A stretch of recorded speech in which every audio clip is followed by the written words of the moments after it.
আলিফ জবর আ, বা জবর বা, তা জবর সা, সা জবর সা।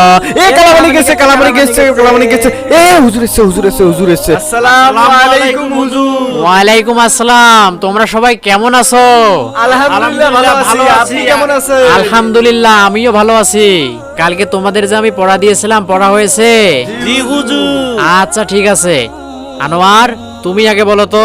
হুজুর আমি কালকে থেকে আসবো না। হ্যাঁ, এই কেমন কথা আনোয়ার? কালকে থেকে আসবে না কেন? কি হয়েছে? হুজুর হ্যাঁ। এরা সবাই আমাকে কালো বলে, তাই আমার মন খারাপ হয়। ও আচ্ছা, এই কথা। তাহলে শোনো, কখনো কারো গায়ের রং এবং নাম নিয়ে মশকরা করবা না, এতে গুনাহ হয়। আচ্ছা বাচ্চারা বলো দেখি, কাবা শরীফের রং কি? কালো। কোরআন শরীফের হরফের রং কি? কালো। তাহলে তোমরা আর কখনো কালো গায়ের রং নিয়ে মজা করবা না। জি হুজুর।